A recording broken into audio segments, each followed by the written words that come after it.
voice of the best sports talk in Middle Tennessee. It's the George Plaster Show, featuring Tennessee Sports Hall of Famers Kelly Holcomb and young gun Billy Derrick. And now, here's your host, George Plaster.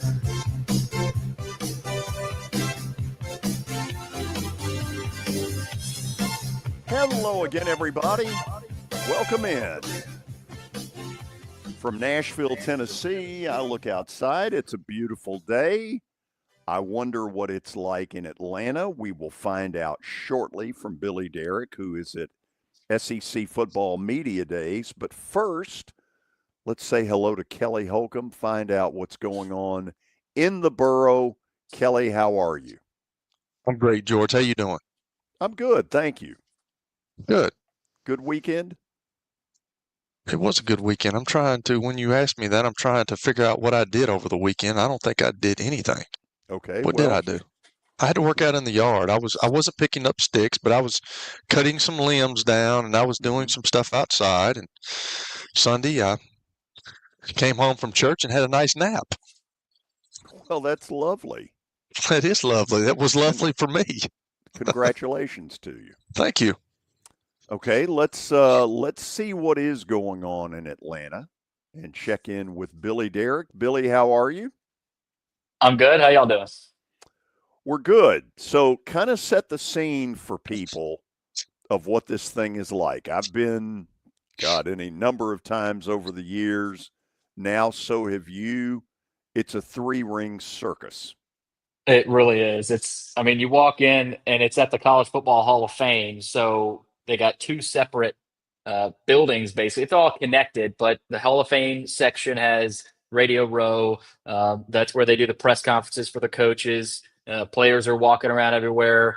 SEC network people are walking around everywhere. And then you go over to the electronic media section in the hotel, which is where we're at now. And you've got more rooms, TV rooms. It's what I've realized. I told Hugh, this is a made for TV event. You've got an overhead camera that's swinging down throughout the big press conference room as the coaches come out. So it's as made for TV as you can get. Yeah, it's basically designed for ESPN, for the SEC network to basically spend about 50 hours in what most of the time is drivel. But every once in a while, you glean something that you say, okay, now that's interesting. Right, Kelly? Yeah. There's really, I don't know. It's a bunch to do about nothing is what it really is. It's like the combine. I've talked about the combine before. It's just where everybody meets so we can watch a couple of guys go work out and then we can go drink. Wow. It's true. Billy, is that how you feel about it? I don't know about the drinking part, but yeah, it's just a bunch of blabber, really. Don't get it twisted. They're all going to meet up and they're all going to do their deal. You're probably right. Drinky winky. Correct. So, okay, enlighten me. What is the biggest news of the day, Billy, that you're aware of? The big news of the day comes from a coach that is not coaching anymore, but he coached in the SEC, and it's Nick Saban. On his radio show this morning, Greg McElroy said a person in the know believes Nick Saban will return to coaching. And McElroy, that was early this morning. Hugh and I walked by their set, McElroy and Kubelik in the morning. Cole Kubelik, who played at Auburn, McElroy, of course, played at Alabama. He said, if it weren't someone notable, I would never say a word. And that got everybody talking. That was like right after lunch, and everybody's talking about that. So, well, I don't know. Okay. McElroy, coming from McElroy, though. Well, okay, let's say this. Given that he got out of the college game, and we all think we know why, it's hard to imagine that he's going back to the college game. So, Kelly, if you're honest about his couple of years in Miami, it wasn't awful, but it was certainly not a home run success. It was somewhere in between, and the big thing that went on in his regime with the Dolphins is they flunked Drew Brees on a physical. That's correct. That's How'd correct. that And I work don't out? think that didn't work out well after what Drew Brees did, but that's I think they ended up getting Dante Culpepper, but they wanted him. They wanted Drew Brees.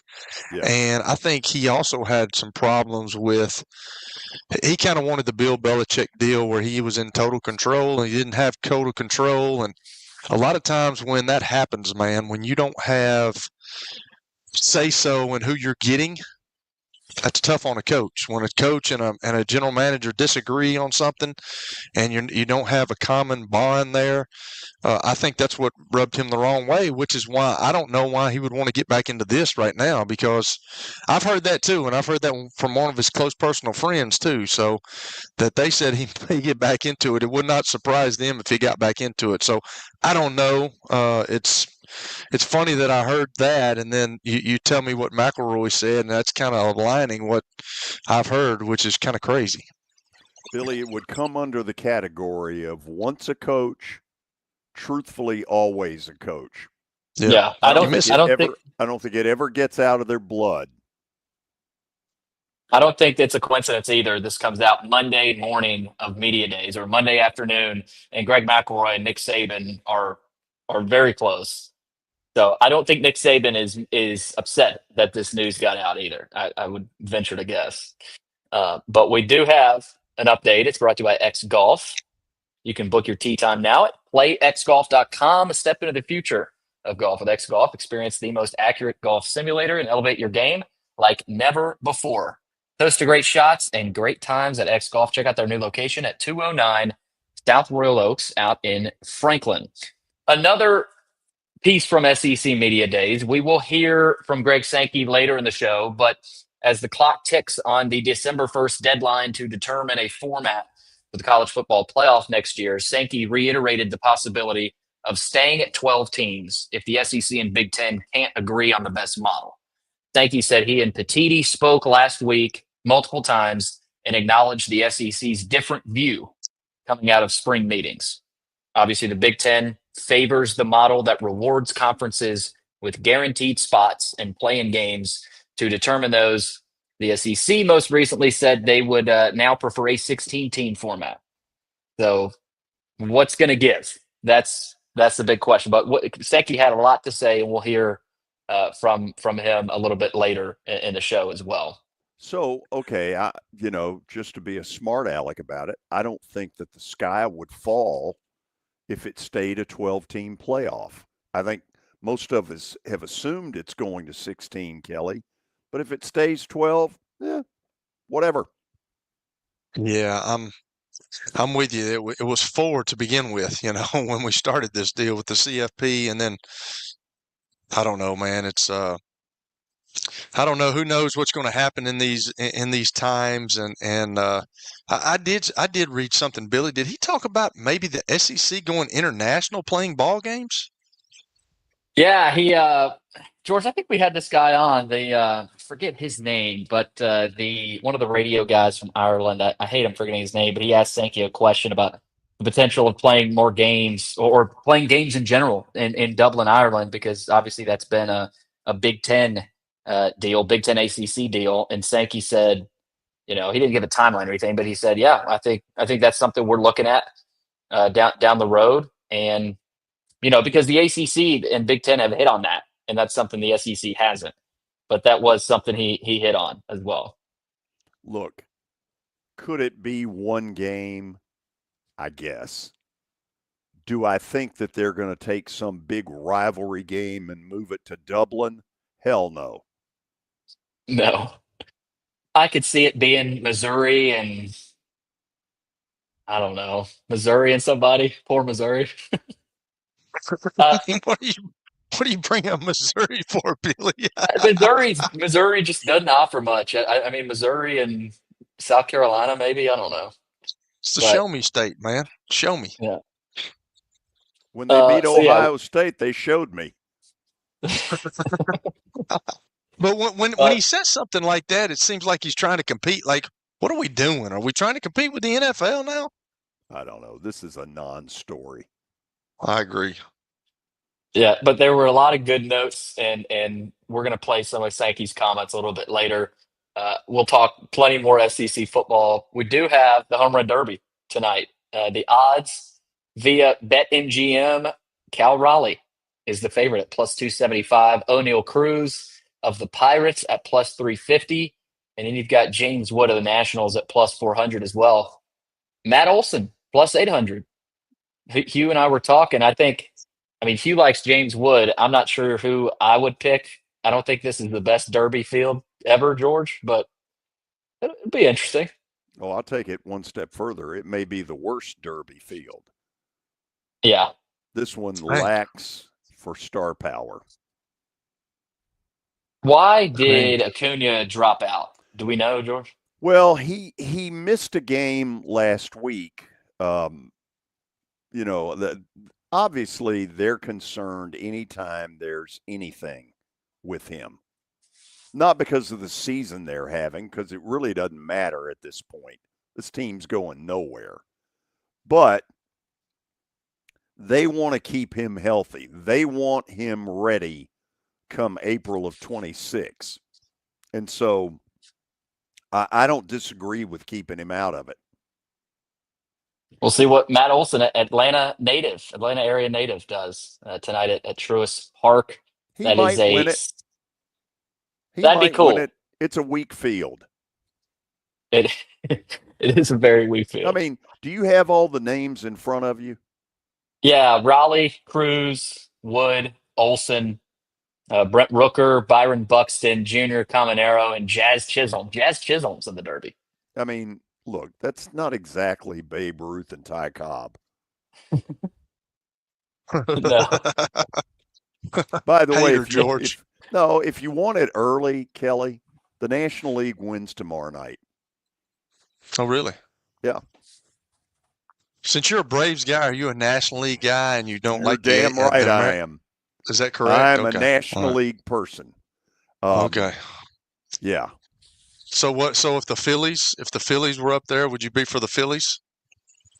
You mean if they're the ones that? Yeah, they get out. They win the pennant and get out. I mean, are you?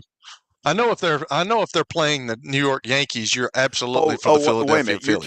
You're talking about if they get in the World Series. Yeah, absolutely. It's TBA. You got to tell me who the opponent is. I'm not in love with the Phillies. I know, that's what I'm saying though. But they're National League, so I figured that. Look, if it's Philly and Tampa, I'm for Tampa. Yeah, exactly. But if it's the Yankees, you're for the Phillies. Oh, I'd be for the Russians if it was against the Yankees. Oh, that's good. USSR. I'm just kidding. Okay, nobody go off the deep end.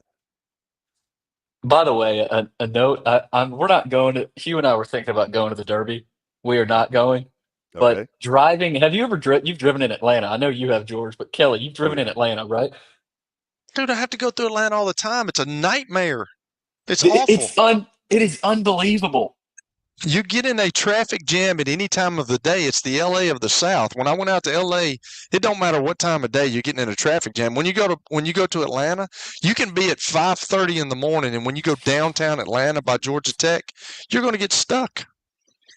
Does anybody down there think this was a dumb year for Atlanta to host SEC Media Days?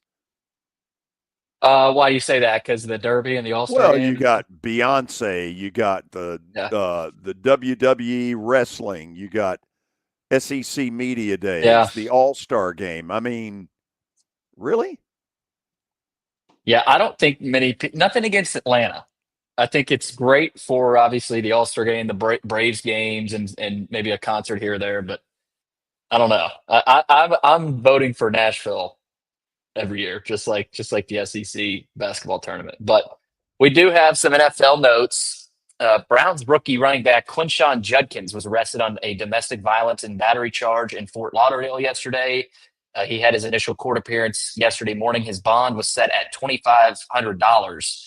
The charge is described as touch or strike battery domestic violence. So we'll see what happens there. Obviously, that was a big time pick for the Browns. Yeah, that's in not the good. draft. That's No. not good. And you've also got some former Tennessee wide receiver, Jawan Jennings. He is asking the 49ers to show him the money. He's entering his walk year after he signed a 2-year, $15 million contract extension with the 49ers last May. He's asking San Fran to grant him another extension or a trade that might pay him. But Kelly, you saw him in high school. We all saw him at Tennessee. That's a Oh guy yeah. that has a lot of value. He does have a lot of value, but I mean, I don't know. Does he do anything that's out of the ordinary? Which he can. I mean, we saw what he did against Georgia, and that went up over everybody. He's a competitor. There's no question about that. But like sometimes when you're in his position and you're a free agent out of college, and I know he's played well. He's played really well, but sometimes you just keep playing the game. That's what Tom Moore used to tell us all the time. There's something about a guy that keeps his mouth shut and just goes out and plays. And sometimes it's better to let all that happen on the field. And when you start demanding stuff in his situation, because he means a lot to the 49ers, but if the 49ers are not willing to pay him, does he mean a lot to somebody else? You got to think about that as a player. That's what I got. Okay. So let me see if I've got it right. After the break, we're going to hear Billy's interview with Vanderbilt football coach Clark Lee. Vandy was one of the 4 schools at the podium today. And so we will check in on that after the break from a bunch of different places, from Nashville, from Murfreesboro, from a hotel in Atlanta. This is 94.9, The Fan. When I got my first car, my dad told me, keep the gas tank full and my number on speed dial. Now parents are telling their kids, save 615-242-9000 just in case. I'm Blair Durham. If you or someone you love is in a wreck, call us. We're here to get you the money you deserve.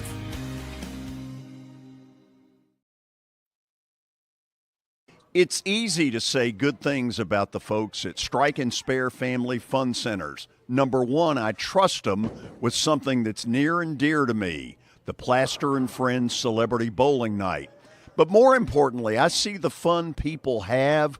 They enjoy the bowling, they enjoy the camaraderie, and you will too. Come by any of their locations and get ready to have some fun. As the trusted premier custom home builder in Middle Tennessee, Donnelly Timmons has over 20 years of experience in the industry. Whether you're looking to build your dream home or renovate your current home, their team will ensure that every client and every remodel is unique, luxurious, and completed on time within budget. Founders Dustin Timmons and Joey Donnelly have over 25 years of construction experience in the Nashville area. Together, they have completed projects in Forest Hills, Oak Hill, Green Hills, Franklin, and Brentwood. Dustin and Joey believe that communication is the most important aspect of all construction projects. Therefore, they personally manage each project themselves and are involved in job site activities on a daily basis. Their commitment to quality and integrity has earned them an outstanding reputation among their clients. Contact them to set an appointment for a free consultation or to view some of their completed projects. Give them a call at 615-456-7983 or log on to DonnellyTimmons.com. At Wilson Bank and Trust, we believe you shouldn't have to choose between personal service and digital solutions. As your local independent bank, we're proud to offer the relationships and trusted service you expect, along with the tools and technology that keep you moving forward. So whether you're growing a business, buying a home, or planning for the future, we're here to help. Because this isn't just where we work, it's where we live too. Wilson Bank and Trust, here to get you there. Member FDIC. What if we just do interviews like This is my buddy Stan Harrison from Apple Collision Centers. Recently, you've been talking to me about companies that have a fleet of trucks and they're always in need of repairs. That's right, George. We understand that nobody likes to deal with the auto body repair process. We try to simplify that at our 3 convenient locations. We work with all major insurance companies. We help to ease the stress of the auto body repair process. We're located in Old Hickory, Hendersonville, and Gallatin. If you need our services, please stop by and see us. And how convenient that we have that in the background. Now, seriously, these are good folks. They do really good work. Give them a holler. We help to ease the stress of the auto body repair process. We're located in Old Hickory, Hendersonville, and Gallatin. If you need our services, please stop by and see us. And how convenient that we have that in the background. Now, seriously, these are good folks. They do really good work. Give them a holler. Can't watch the race? We got you. I can't believe it! NASCAR lives on the Game Nashville Sports Network. Whether it's 102.5 The Game, 94.9 The Fan, or Sports Talk 830, you can hear it all. Just check theGameNashville.com for the full schedule. NASCAR lives here. Your sports live here on the Game Nashville Sports Network. It's the George Plaster Show. Your sports live here on 94.9 The Fan.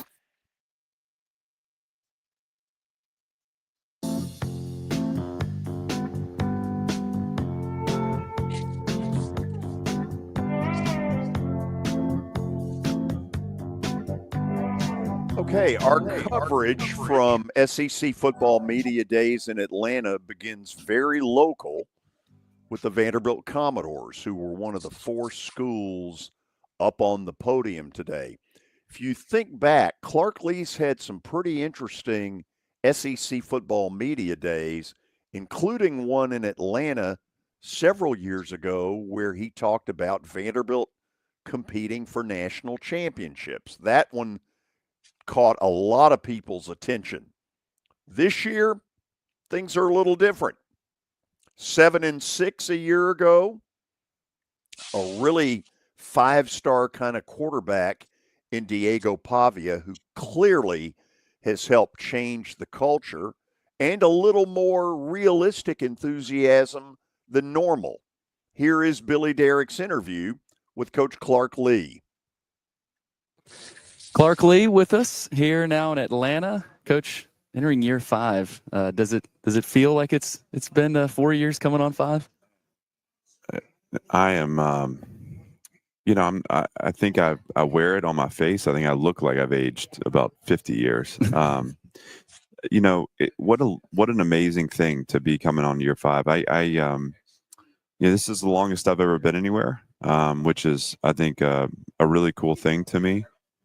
Before this, Notre Dame for 4 was my longest stint. So I celebrate that. It's been fun to have my family back in Nashville. And, I think I could have never understood how hard the first 3 years would be. But I'm really proud of what we built, and I'm excited for year 5. So maybe we'll say that.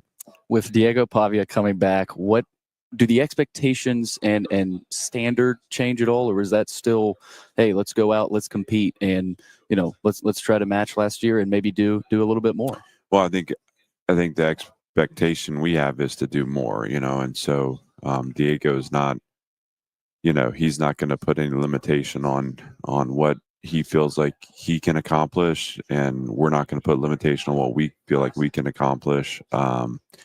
I think if anything, it kind of elevates the sense of opportunity we have. I think we got to be careful not to hold on to it too tight. It's like we can be really confident, I think, in the program we build and how solid it is. We know the margins are thin. 8 games to 1 possession a year ago, that's this is going to be challenging, but ultimately let's have fun with it.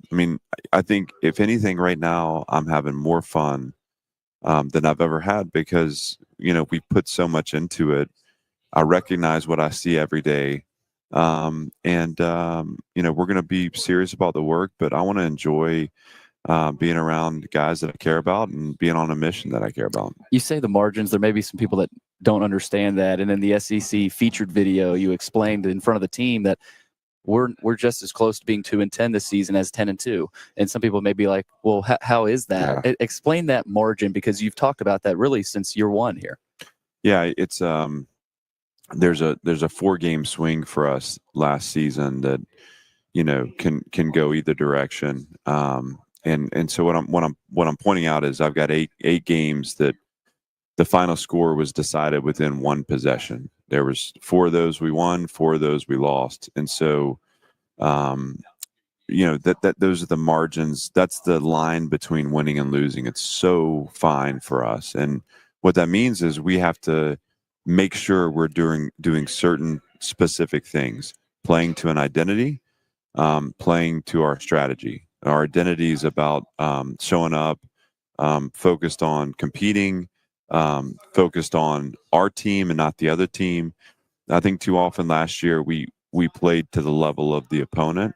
Now on our schedule, most times that means we're going to have to play at a really, really high level, and we did that. But there were times where I felt like our performance slipped because it wasn't about who we were; it was about us going as far as we thought it would take to beat who we were playing against. That's a sign of a team that still needs to mature. So to capture margins, playing to an identity, we want to have the same level of attack, the same attitude, develop consistency in that throughout the season.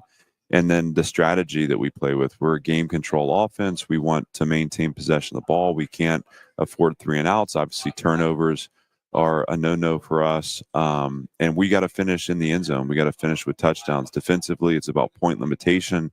We can't allow for explosive touchdowns. We want to force the offense to have to fight for every blade of grass on the field. Those 2 things need to show up for us every time we play. From there, the game's going to give you some bounces one way or the other. Mm-hmm. You have to, that's where the, adjusting and being adaptable and being resilient come into play. But, again, if you look at 8 games and you swing 4 of those to a loss column, you're 2-10. You swing 4 of them to a win column, you're 10-2. You have the ability there to make it what you want. We have to recognize that. And I told him January 7th. I mean, it doesn't work to wait until fall camp to understand those margins, because at that point it's done. What we have to do is win the margins starting January 7th. We have runway to the season. And now those little incremental changes we can make, those little habits that we can build, actually have the chance to aggregate and become something that allows us to put distance between us and the opponent. What stands out, taking a look at the roster, is player retention, but that didn't stop you guys from adding out of the portal. And in today's day and age, that's what you have to do. Now, maybe some years are different. You don't add as many. But what's the challenge of meshing, specifically with this year's group, guys that were a part of last season, where you also have guys that were not, and have to come in, hold the standard, and continue to elevate? I think the most important thing to me is that anyone who enters our program understands where we have come from, and I'm actually not talking about a year ago. I'm talking about 4 years ago. I mean, I take time. I had a 90-minute meeting with all our new players. That would be early enrollees from January, and then new players in the summer, where I went back to, I went all the way back to when I was a kid. I showed a picture of me and my dad when I'm in a Vanderbilt shirt, and talked about how, this has always been a program that I've supported. And, I talked about my family, talked about my time at NBA, talked about my wayward journey as a baseball player landing at Vanderbilt, talked about the good in that, and also the frustrating part of my experience here, how that got me into coaching and the wayward path that led me back home. And then I go from 21 all the way to where we are now. And I don't hold back. I talk about the East Tennessee State game in 21. I talk about the Georgia game in 21. I talk about what I felt and what I went through and how hard it was. I show the celebration after the UConn game from that season, because you would have thought we won the SEC East, but that's just where we were. I mean, we came from behind against a 1-11 team and won on a last second field goal. They need to understand that, because that actually, to me, is the most important part of what we have at stake. The guys that have been here from that point, that have suffered and sacrificed and invested and that's the cachet to me. Now you get a chance to come in here and help move us forward, but you can't move us forward until you understand who we are. So become a part of this first. That means you're going to have to let parts of yourself go, become a part of who we are, and understand why we do what we do.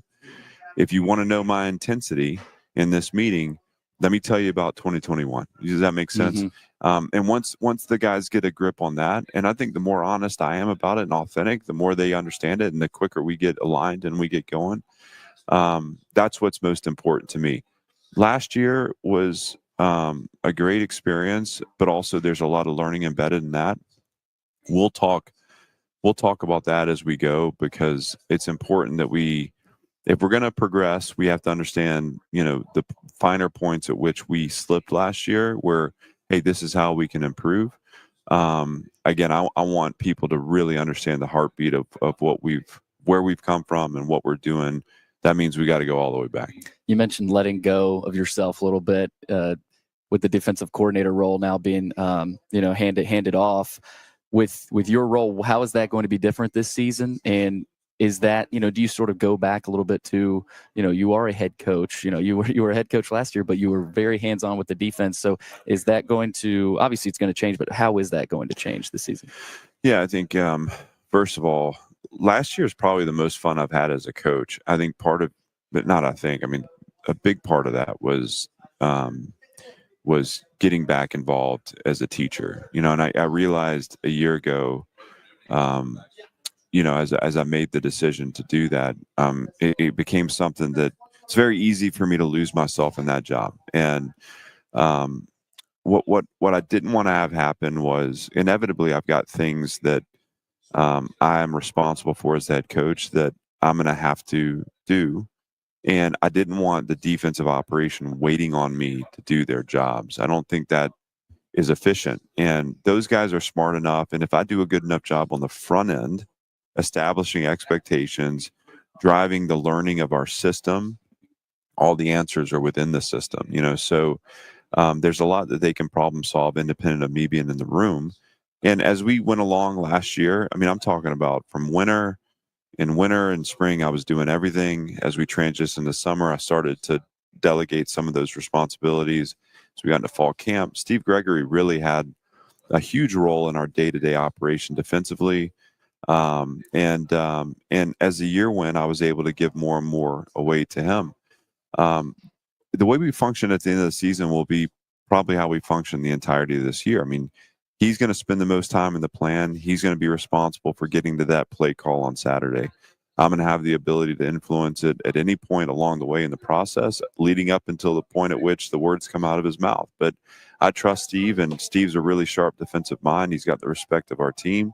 Everybody's a little different. I think part of his success is going to be me giving him room to function and to operate. I think that's really important, but I'll be in there every day, and I'll be in front of the defensive players every day. And, I don't know that I'll ever move away from that. It's too important to me. And it's really the reason I coach, is a chance to help them improve and to be a part of that process.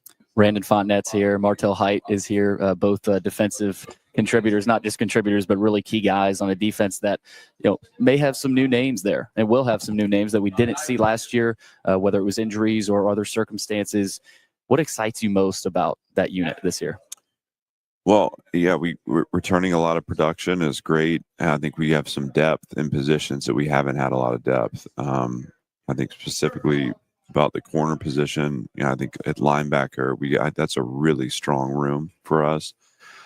In the secondary safeties, we have some young talented players. We've recruited some snaps into the program, but there's also this kind of growing youth movement there that I'm really excited about too. And then we've added depth in our defensive line. Yeah, I think winning in November is about winning up front. And we knew we needed to address that, and we were able to do that in the portal. But there's just a understanding. A year ago, there wasn't an awareness. We were building something that hadn't been before. Mm-hmm. Whether it was, a new system, a new voices coordinator, new players coming in. And so you're just every day trying to get it a little closer to what you want it to be. When we started January 7th, the guys knew the expectation, they knew the system, and every day's just been how do we take it further? And that's what this should be, and so it feels good to be to that point. Saw you guys at UFC Saturday night. The south end zone's going to be done for this season. Going to be a completed product. I know you guys are thrilled about that. What's your message to Nashville, to the fans heading into 2025?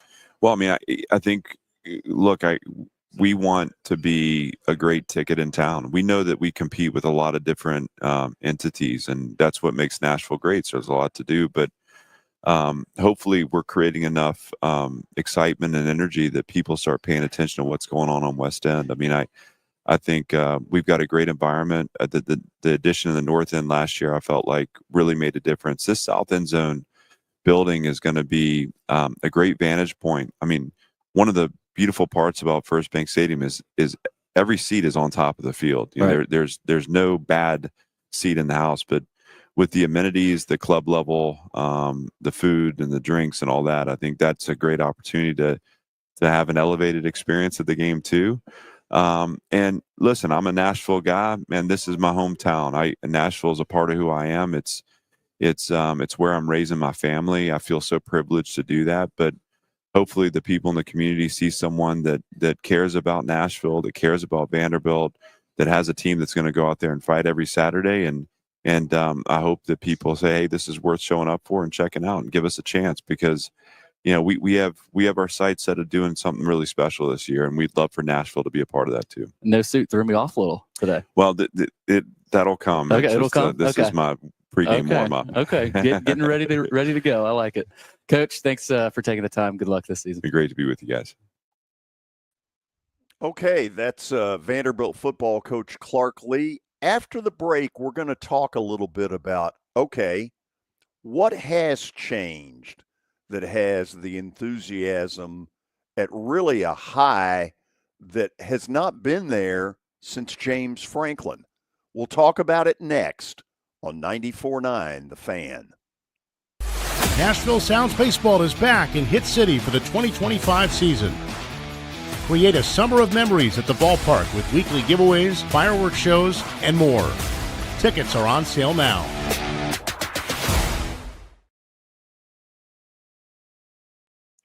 If you are paying too much for your health insurance, you know what? You need to contact the folks at Pancoast Benefits. Pancoast works with businesses and individuals to tackle the high cost of health insurance.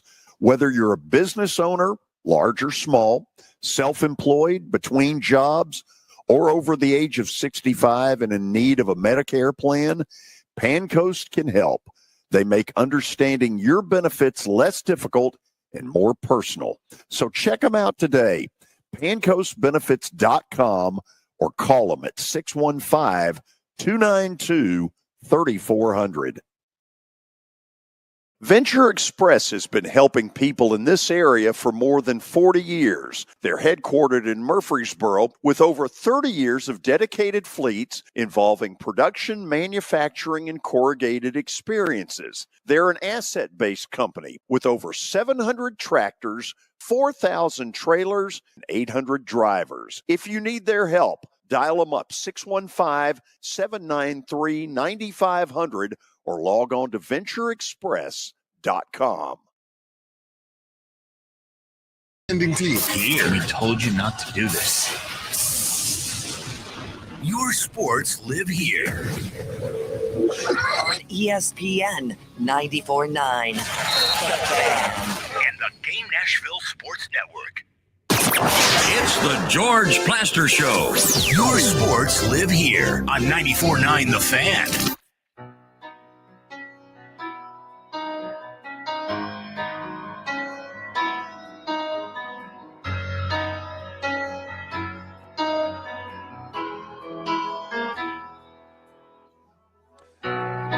So Kelly, as we welcome everybody back, if you look at where Vandy football has progressed to at the moment, you think back about 5 years ago at COVID, I have no idea whose harebrained decision it was to bring Sarah Fuller into the mix and turn the football program into a complete joke.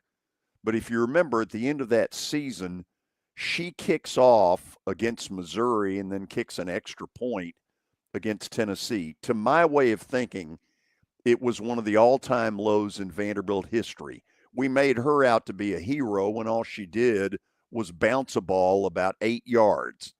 And yet we tried to turn her into some sort of hero. She wanted to speak at halftime of the Missouri game. I know that if I had been a player, I'd have made it very clear to her to shut the hell up, sit down, you've contributed nothing, you don't have a right to say anything. So as Clark Lee walked into this mess, what you had was a program that severely lacked self-esteem, didn't believe in itself, didn't believe in their abilities, didn't really see any pot of gold at the end of the rainbow, any blue sky. I don't think I'm saying anything here that anybody would deny, right? Yeah, I think you're right about that. I think they did lack confidence, but it's a track record of not winning football games and being kind of the doormat of the SEC, and from where they were then to where they are now, it's a lot better. It's I don't know if I guess it's approaching James Franklin years. James Franklin was one of those guys that he did a really good job. I mean, he won games. He took them to bowl games. He got Vanderbilt looked at. Whether it's good or bad publicity, he got Vanderbilt. He got people talking about Vanderbilt, and I think that's why people are so optimistic now. I think obviously Diego Pavia helped a lot last year. Just like Coach Brown said, watching Brown's talked about, that offense is not easy when you don't know what's going on. That triple option stuff from the gun, and Diego Pavia runs it really well.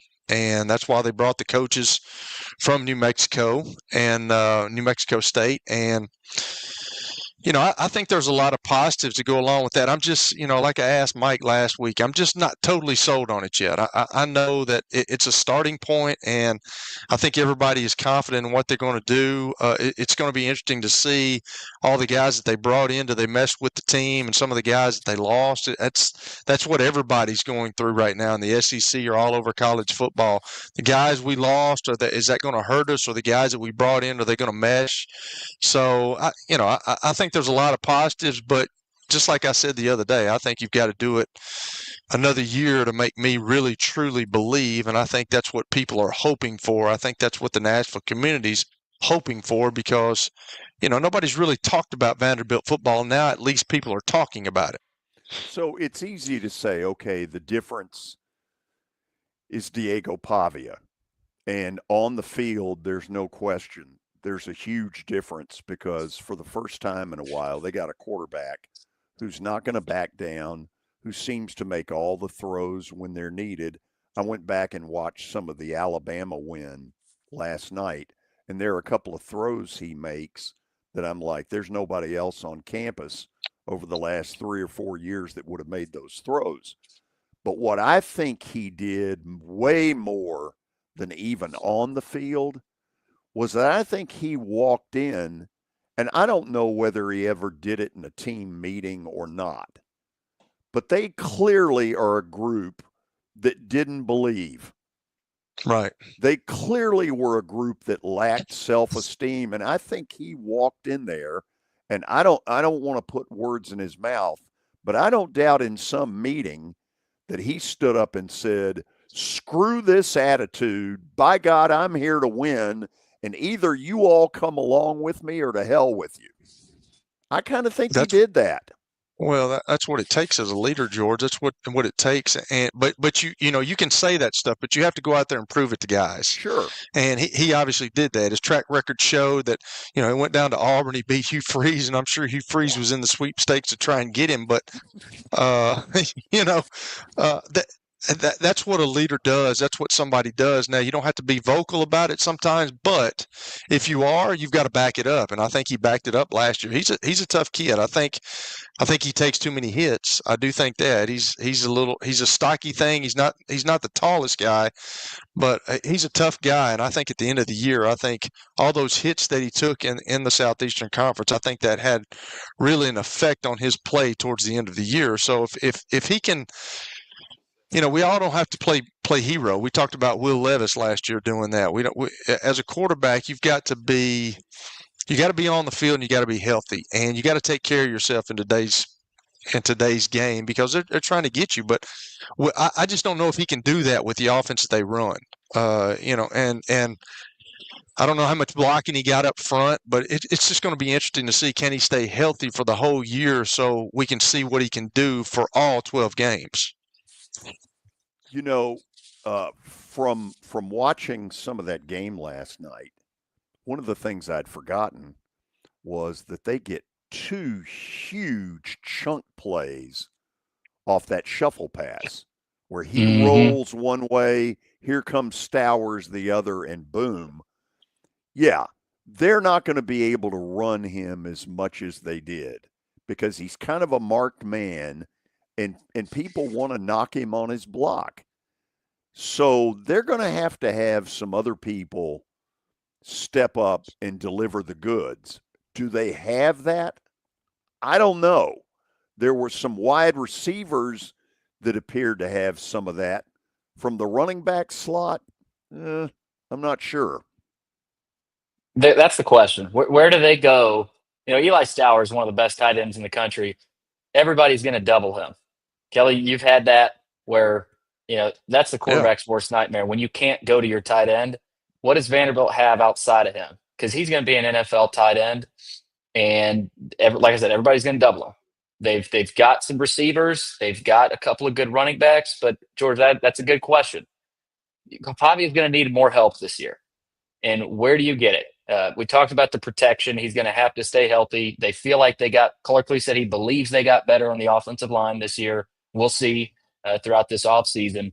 But I've heard that Pavia is a kind of a real life, I don't know how to say it, but he's basically Clark Lee in player form, in quarterback form for Vanderbilt. The way his toughness, he loves the game. He'll do anything to win. That's what Clark needed, and he got it in Pavia. And so I think a lot of it is, credit to Jerry Kill and Pavia for them coming over, but credit to Clark for finding a way to get Vanderbilt back to a respectable level. And I haven't seen his podium session today, but I'm hearing it was amazing what Clark said today on the podium. So I think everybody should go watch that. I will. But Kelly, you're right, and George, your question's a good one. Where do they go when Stowers is doubled? Because that's going to be a lot.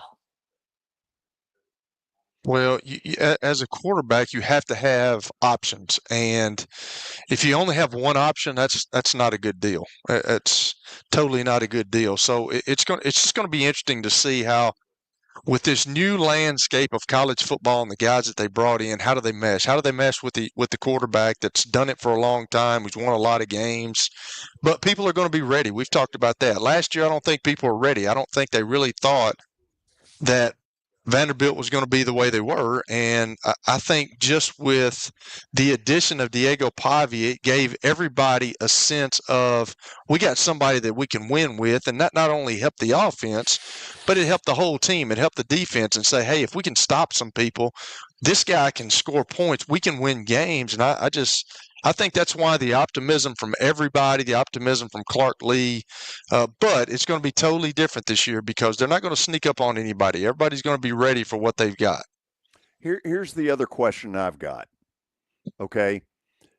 Over the last few years, the school has been ridiculed for lack of fan base. Home games aren't home games. So they got this huge break when a judge said to Pavia, you can play another year. Okay, at that point, if I'm running that athletic department, I am going balls to the wall on marketing the fact that Pavia is back and that this is realistic that they've got a chance. I'm waiting to see some example from their marketing department that they're going to blitz the hell out of Nashville, Middle Tennessee, because here's my thought. If not this year, then when? George, I can't say anything to that. I'm with you. If not this year, when? I'm not sure, and I don't know. Everything. This is what makes college football. This is what makes sports fascinating, because you can have all this build up, and then people can let you down. Teams can let you down, and I think that's what everybody's interested in going to see and going to watch Vanderbilt this year and going to watch all their sports teams. Are we going to be what we thought they were going to be? And I think that's what makes sports just so intriguing to me, because nobody truly knows. We can sit here and prognosticate on it all day and talk about what we think. And they brought this guy in. He's unbelievable. And they brought these, but nobody truly knows how that team is going to build and fit together. And I think that's what everybody's waiting to see. Here's where I'm going with this. Yeah, it's a different landscape, and an AD's got to figure out where to get $20.5 million to, pay all the players in whatever configuration you're going to do it. But at some point, I needed to hear from the leadership of that athletic department long before now. By God, we're going to sell out Charleston Southern, and we're going to do it with Vanderbilt people. And by golly, the rest of the year, it's not going to look like it's looked the last few years. Because you know what? If it does, then it's truly never going to be fixable. It's been a hear no evil, see no evil in that athletic department for a long time. We don't discuss that we have no fan base. Well, now's the time to pounce. And I'm asking myself the question as I look around Nashville, are they pouncing? And the answer so far is no. I've said this so many times. And the moment I realized that the Vanderbilt fan base may never change and probably won't ever change is the Wake Forest game toward the end. It was the last regular season game of the season, James Franklin's final year. They were 8-4.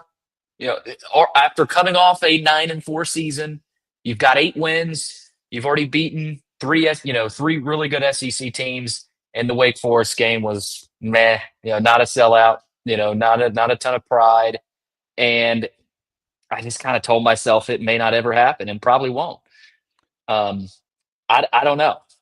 Maybe the end zones, maybe changing the north and south end zones make a difference, George. I don't know, but. You beat Alabama, right? This year, if you have another big win, there's a chance against LSU at home and a couple other chances there. I don't know what else you have to do. Well, first of all, lowering the capacity of the stadium, I'm guessing helps, to get it down more to about 32,000. But I also think if I were Clark Lee, that I would have been on the warpath about this issue. That's okay. We got Pavia back. Now, what are you going to do to market it? It's a pretty simple marketing concept. Diego's back. Get your tickets now. I'm waiting to see it, and so far, I'm not. Maybe it's assumed. I don't know, George. Everybody knows. Everybody knows Diego's back. That's and I don't know how much money you have to spend on that stuff. I'm sure that's a big campaign to. It's kind of crazy how much money you have to spend on stuff like that. So I don't know. I think everybody knows he's back, but I'm with you. You got to pounce, because I think that this is something it's a special really they got. competitive market.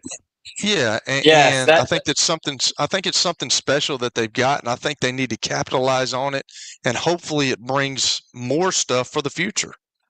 The season tickets will be interesting. Does LSU take over?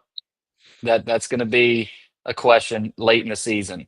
Auburn, do they come in and take over? That's really it. Those 2 games there are really it. I think Missouri comes to town. that won't be a huge crowd. And if they do, and Vandy's had a good record and they're playing well,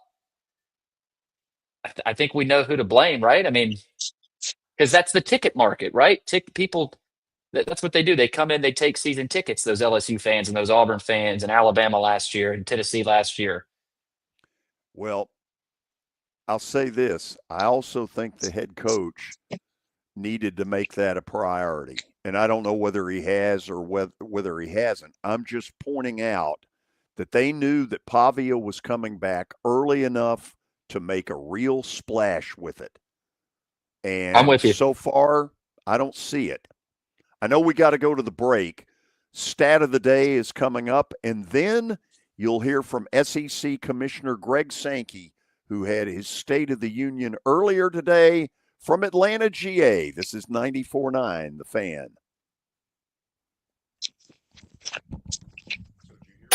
Looking for your favorite sports? How about sports? You follow sports? We probably have it. Just log on to the Information Superhighway.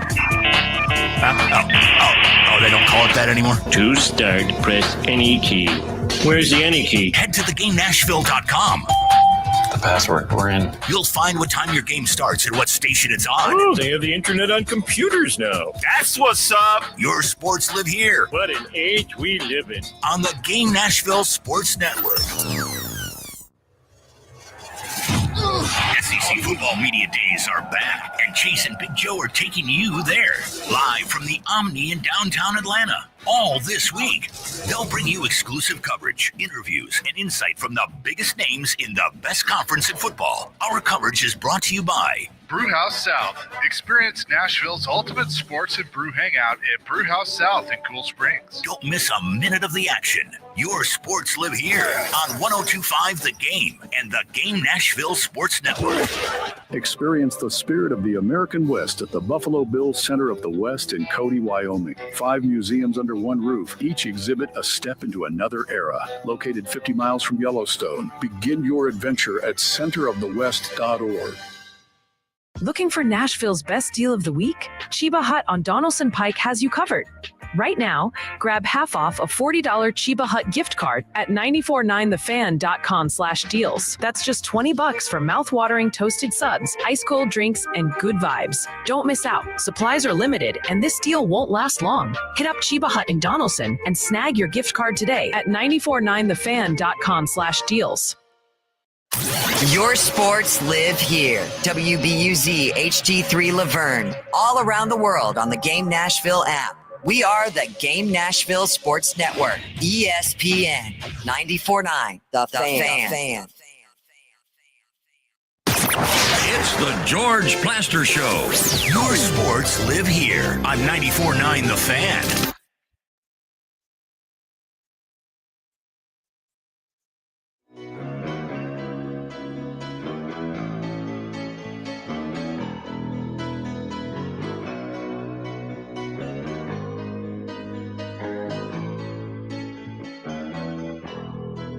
Coming up, we're going to hear from SEC Commissioner Greg Sankey at the podium earlier today at SEC Media Days in Atlanta. But first, stat of the day brought to you by Apple Collision Centers. You can find them in Old Hickory, Hendersonville, and Gallatin. Give them a call, 615-754-9800, or log on to their website at applecollisioncenters.com.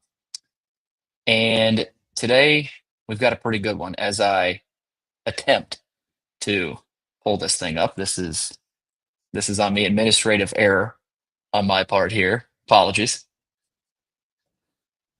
All right. I think we've got it ready. Yeah. All right. Sorry, guys.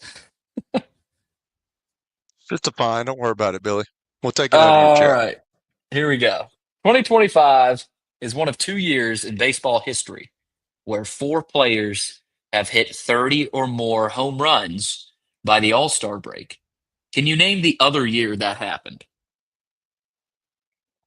Oh, I don't look, I may not get the exact year, but it's been within the last 10 years. Of course, I say that. Hold on a second. Am I correct? You are incorrect in saying that. Okay. So are we going back to 98 with the Sosa McGuire? Yeah, that's what I was thinking. Yeah. Yeah, let's go 98, which was it 98? Was that the year of Sosa and McGuire? There you go. Yeah. Okay, there we go. There you go. Yeah. Nice. Okay. Sosa and McGuire. The year. Oh my goodness. Good stuff, George. You know, people sure enjoyed it, didn't they? That was pretty cool. I'm you know, we've talked about my baseball knowledge sometimes, but I truly remember that. They were going at it, and that was pretty cool in the summer. By the way, there's late word out of Tampa that Stuart Sternberg has reached an agreement to sell to the guy from Jacksonville. Now, I don't have the guy's name in front of me. They had entered into what is called an exclusive negotiating period. And the guy's name is Patrick Zalupski, $1.7 billion. Now, what does this ultimately mean? Well, I think you can once and for all put away the whole Nashville is going to get the raise. That seems right now to be very, very improbable. If I had to guess, I would say Orlando is the one other city besides Tampa where the Rays are going to end up, either in Tampa in some form or fashion in a new ballpark with the you know, the lure of, if you don't do this, we'll hightail it to Orlando. To me, Jacksonville makes no sense. It's got no baseball history like that to fall back on. To me, it's Orlando. Also, in the NFL, the Jets and wide receiver Garrett Wilson have reached an agreement on a 4-year, $130 million contract extension that includes $90 million guaranteed. Good for him. It is good for him. $90 million. He stuck it out through a lot of thin. Okay, Billy, are we ready on the commissioner? Yes, we are. Okay, each year at this thing, Sankey will get up and kind of give you his State of the Union of college athletics. We asked to try to get 10 or 12 minutes of the most important stuff that got said. So listen in closely. Brooks Austin with the On SF Network. Coach, or Commissioner, every time it's good practice. Yeah. Every time I hear one of these coaches talk about the House versus NCAA settlement, they refer to listening to the advice of their lawyers and their administrators. I'm curious if you guys have any meetings as a league to help your teams kind of see this course or to continue your metaphor on this marathon. Yeah, we have water breaks, if you will, along the marathon course, if those are meetings. We provided updates leading into decisions, and the difficulty for us is you cannot implement a settlement until there is a settlement. I've used a subgroup of coaches. We actually sent a note out to gather our coaches for another educational setting next week. We had video conferences with athletics directors, presidents, and chancellors last week. When I was here for the college football playoff national championship game in Atlanta, I was kind of lonely because I didn't have a team, but spent well over an hour on a video conference with our women's basketball coaches. We've done the same with our men's basketball coaches, and we use our meeting cycle regularly. The fact that change was coming, I think, was well presented. The elements that change that would be central to a settlement, I think that was well presented.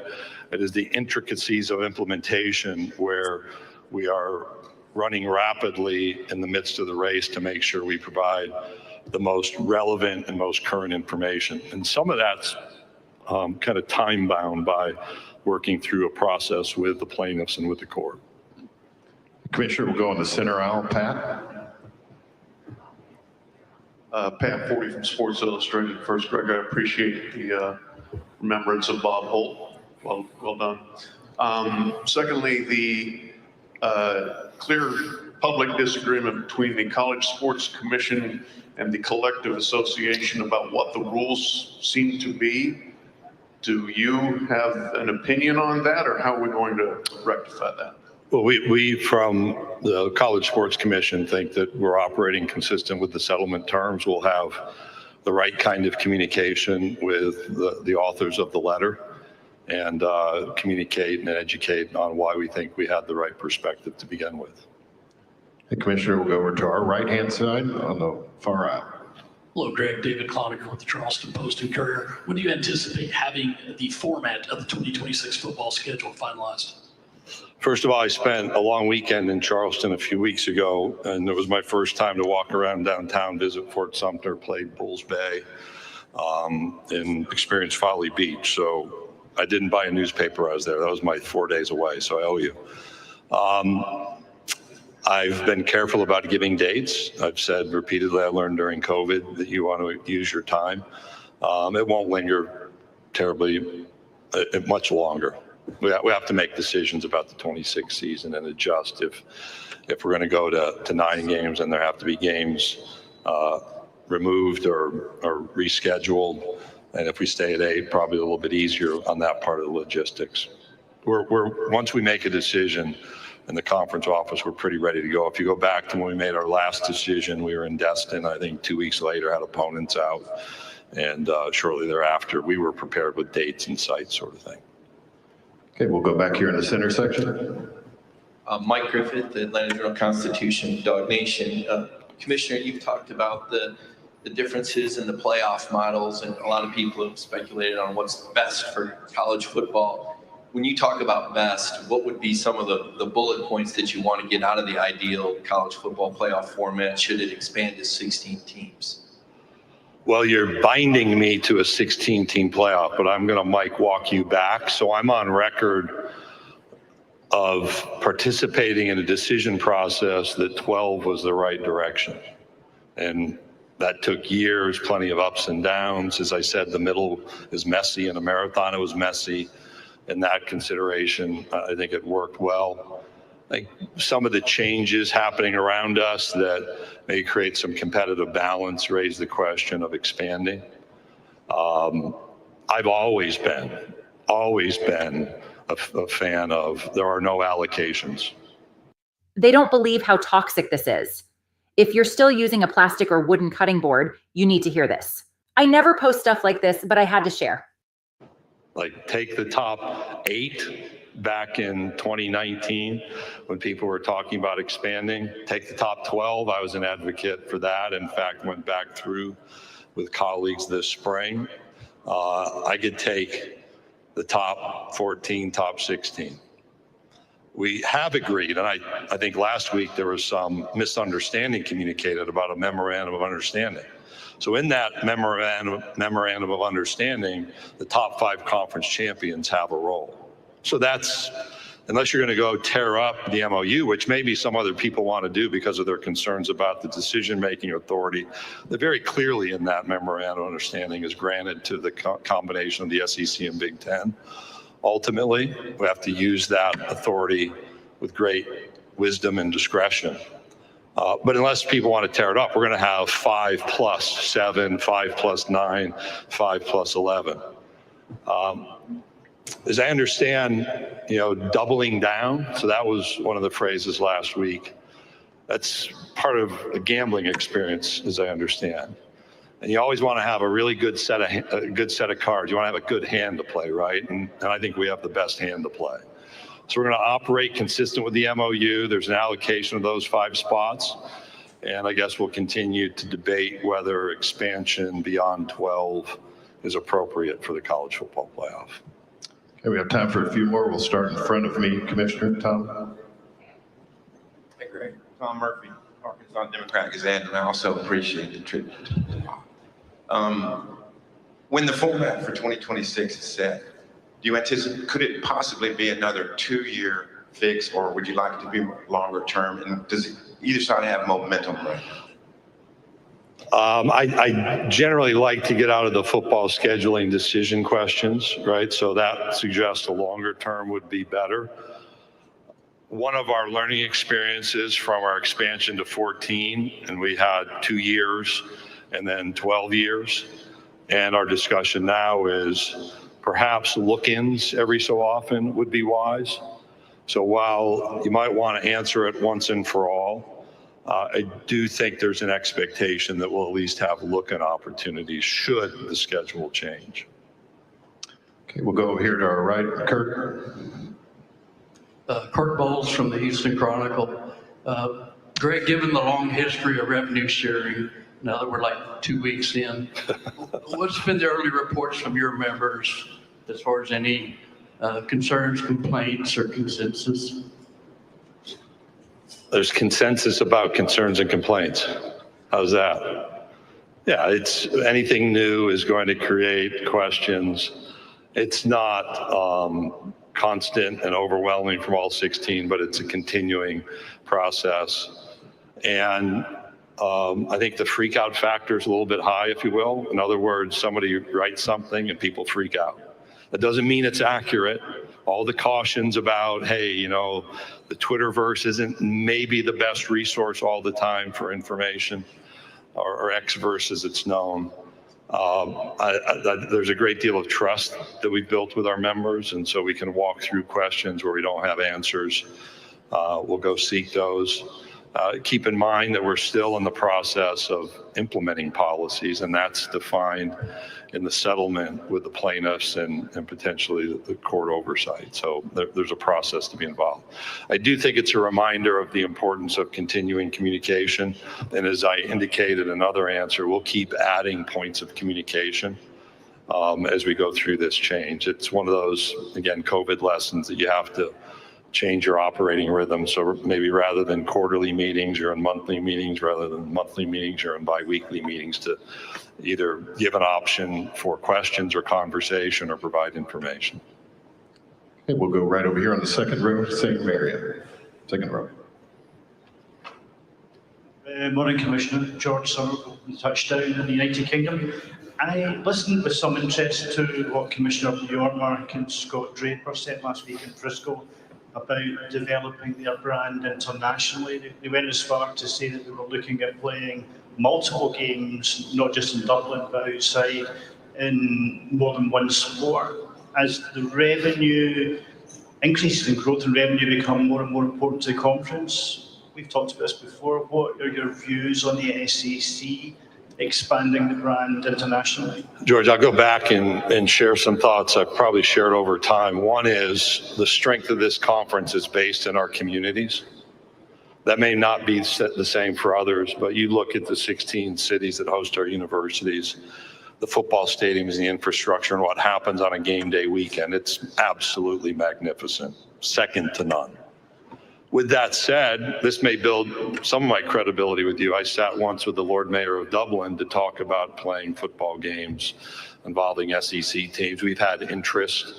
When you take a football stadium with 100,000 fans and the economics around that football game being played in that stadium in that community, and then you transfer those someplace else, it's a lot easier to do that if a program's attendance is 20, 30,000 of their football stadiums that size.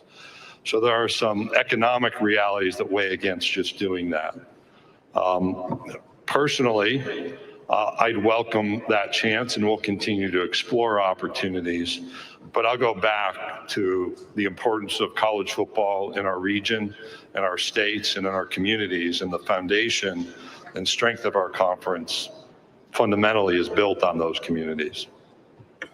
I also think we do a pretty good job internationally on our own with just drawing interest, because doggone, it's compelling. We are not boring and dull, I can tell you that. Commissioner, we'll go over on the left aisle. Heather Dinich with ESPN. When you talk about the Big Ten and the SEC having the control over the future format, what will it take for those two leagues to come to a consensus and avoid a stalemate? And how close are you and Tony Petitti to doing that? Well, I would never give away how close we are to doing something in a meeting. I think Tony and I spoke probably 4 out of 5 days last week. I think Jim and I either talked on the phone or communicated 3 out of 5 days last week. So we had a different view coming out of Destin around the notion of allocations, if you will. And I think you'll probably hear that again from our coaches. The Big Ten has a different view. That's fine. We have a 12-team playoff, 5 conference champions. That could stay if we can't agree. I think there's this notion that there has to be some magic moment and something has to happen with expansion and it has to be forced. No, I think we want to use, when you're given authority, you want to be responsible in using that authority. And I think both of us are prepared to do so. And the upfront responsibility, and this may be where some of the confusion lies, is we have the ability to present a format or format ideas, gather information, see if we can all agree within that room. We don't need unanimity. And ultimately, if not, there's a level of authority granted to the Big Ten and SEC together. But there's a lot to that. It's not you just show up and pound your fist and something happens. I hope that type of narrative can be reduced. Okay, so guys, it feels to me like there are 2 issues here. The first one being that suddenly the SEC and the Big Ten may not be in agreement on how to skin this cat, which I'll admit I'm surprised about, which does feel like that there's a chance they stay at 12, and I'm not sure that would be all bad. So let's talk through that piece. Why wouldn't the Big Ten want 16 teams? The SEC, the coaches today that went, and probably the coaches throughout the week are going to say, oh, yeah. I mean, I'm all for a 16-team playoff, right? I mean, every coach said that today. I don't think there was a coach that denied that. But why would the Big Ten want 16? To me, that's Petiti and the Big Ten teams that not feeling as confident that they can consistently get 4, maybe even 5 teams in some years. Would y'all agree? You think they can consistently get 4 in every year? Well, I mean, maybe I've 3 talked or about 4. I've talked about how top-heavy the Big Ten is. I mean, it's not as well-rounded as the SEC, but I think the Big Ten was probably better than the SEC last year. Everybody talks about the SEC this, whoa, but the Big Ten is top-heavy, but after, and Indiana was a surprise last year. That was a surprise to everybody. But you got Michigan, Ohio State, Penn State, and then what do you got after that? You know what I'm saying? Michigan State sometimes, Iowa's the same every year. They start off gangbusters and then they fizzle at the end. It's just I don't know. Yeah, I'm like you, Billy. It doesn't sound confident to me, and it's just amazing to me, though, guys, that the Big Ten, the SEC are the 2 big players, and everybody knows that. The Big 12 is kind of an afterthought, and the ACC is for sure an afterthought. I don't understand how it's gotten so lopsided and how they just demand so much power between those 2 conferences. I don't know. It's happened in such short period of time, and this is I guess this is the new era. So it appears on the surface that we got a difference of opinion between the SEC and the Big Ten. But I'm going to go back internally and say I think we've got a big difference of opinion between an SEC commissioner and his head football coaches. They don't want any part of 9 conference games. And by the way, I happen to agree with them. I think it's 1 too many. And I think that Sankey got caught off guard in the spring that the coaches were as loud as they were. I'll bet you my bottom dollar they had a press release already put together before they went down to Destin announcing that they're going to 9 teams. And then they got in there. 9 games. And they caught hell from the coaches. Yeah, you're probably right, George. I don't know, but if things are going the way we think they're going to go at some point, 5-10 years down the road, I don't know. But if they go to this one super conference, they're going to have 12 big games. It's just going to be a minor league of the NFL. So, like, you might as well get used to it now. And I think Greg Sankey holds all the cards. He's probably sitting up there saying, hey, these coaches can get angry all they want to, but if it's more money for the SEC, too bad. We're doing it. Well, Sankey today took a subtle shot. I don't think it was in his comments just then. I think it was in his opening statement. All those questions were really good, so decided to play those. But he said, I don't think there's anyone looking to swap their conference schedules with the SEC's, whether it's 8 or 9 conference games. So to me, Kelly, you're bringing up an interesting point.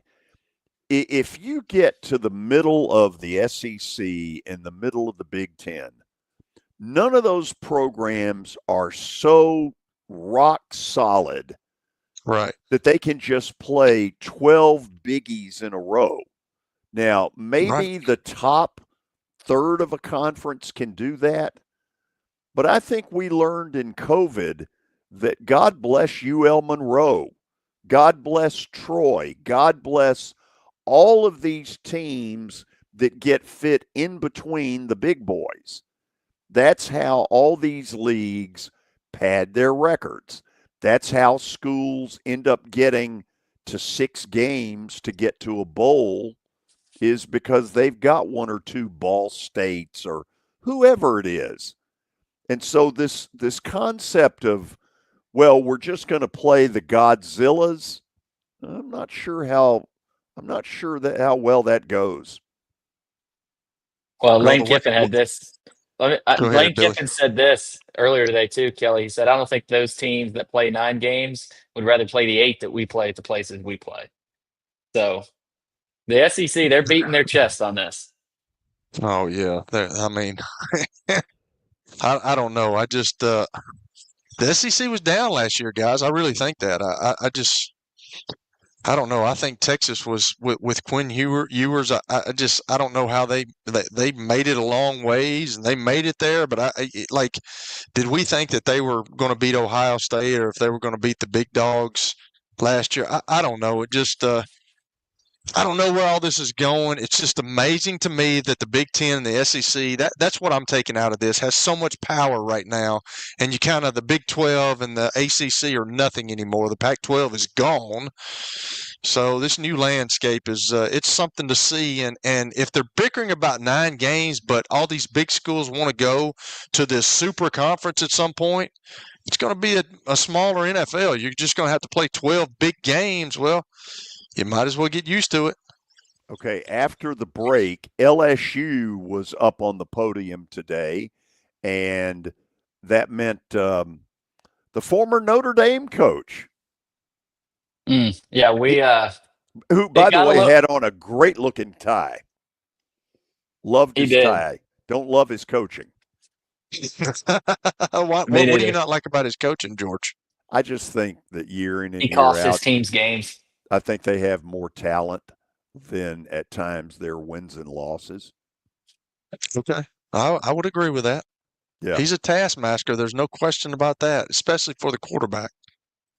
Okay, after the break, Matt Moscona, who is as wired to the LSU program as it gets, will join Billy from Atlanta. That's where he is. That's where the All-Star game is. This is 94.9, The Fan. When I got my first car, my dad told me, keep the gas tank full and my number on speed dial. Now parents are telling their kids, save 615-242-9000 just in case. I'm Blair Durham. If you or someone you love is in a wreck, call us. We're here to get you the money you deserve.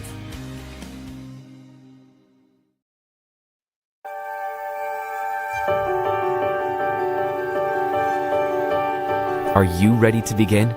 Trevecca Nazarene University, from calling to becoming.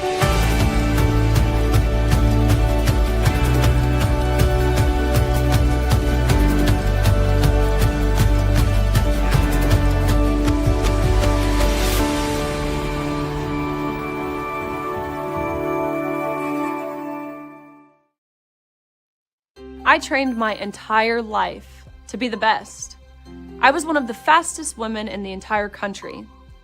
But woke politics made me swim against a man, sharing the pool and the locker room. That's not just dangerous, it's degrading.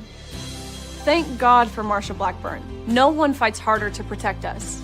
Marsha Blackburn will always stand for strong women, because she's one of us. I'm Marsha Blackburn, and I approve this message.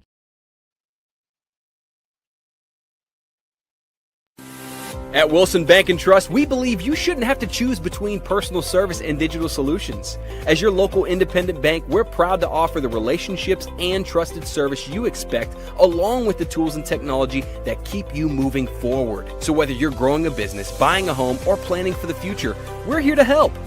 Because this isn't just where we work, it's where we live too. Wilson Bank and Trust, here to get you there. Member FDIC. Time your game starts and what station it's on. Oh, they have the internet on computers now. That's what's up. Your sports live here. What an age we live in. On the Game Nashville Sports Network. It's the George Plaster Show. Your sports live here on 94.9 The Fan.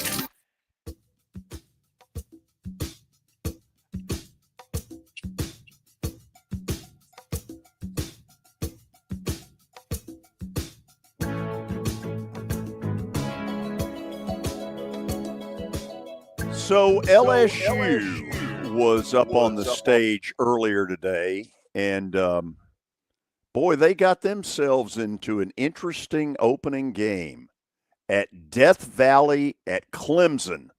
Opening week of the season, you got Ohio State, Texas at 11 in the morning, and then at 6:30, LSU at Clemson. Wow. Haven't seen that very often in the first week of the season. Anyway, enough of that.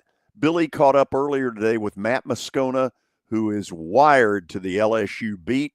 Let's listen in. EVA-MOR, drink Evermore. Matt, I want to start with Brian Kelly. I didn't get a chance to hear the comments other than walking in there for about 5 minutes. But what did you make of his comments today? So I got to hear Brian. Well, Brian and I sat down for a one-on-one before they started their day, and I think so. I didn't get to hear him in the main room, but I think a lot of what he said is pretty consistent. I think a team that they know is capable of competing for a championship this year after they went very heavy in the transfer portal, but also I think he's at a point in his time at LSU where he's talking about the culture that's been built over the 3 years prior that's allowed them to go heavy and bring in 18 portal guys. And the idea was, because whenever you add that many guys out of the portal, the idea is, okay, well, how will they all assimilate? So his premise is they've built enough through the high school rankings, guys that have been in his program for 3 years now, that it doesn't matter who they add. The cultural foundation has been set. So whether or not that manifests into wins, we'll wait and see. But it does feel to that degree anyway that they're a more veteran team and certainly have a lot of stability around the program. Now it's just, do you have enough talent to be able to beat the best teams on your schedule? Around the SEC, you have quarterbacks returning in a year. Like you look back at last year, this is a young year for, and not the best year for SEC quarterbacks. You had a lot of young quarterbacks, and Marcel Reed, and you look around the conference. For LSU, Garrett Nussmeier returns. Do you sense a different Garrett Nussmeier? I know I'm sure you've had him on the show. You'll get to talk to him today and throughout the offseason. But do you sense almost a different Garrett Nussmeier? Personality-wise, no. Because Garrett is a guy who, like, if you went to Central Casting and you were looking for a quarterback, you'd probably build it like that.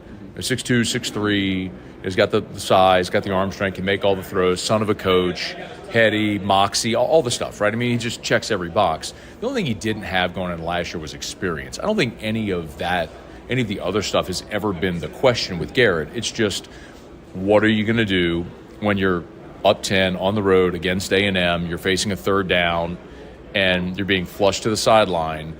Do you throw it away, tuck it and run, or do you throw it back toward the middle of the field and get an interception that changes the game? Well, in that scenario, he threw it back toward the middle of the field, threw an interception, changed the game. Having had that experience now, I think going into his second year as a starter, it's fair to wonder, okay, has he learned from that experience and would choose a different path moving forward. That's the biggest difference for Garrett. He's a guy who, even though he moved around a lot with the dad as a coach, he was born, rooted in Lake Charles, loves LSU, has always claimed LSU as his dream school, waited his turn.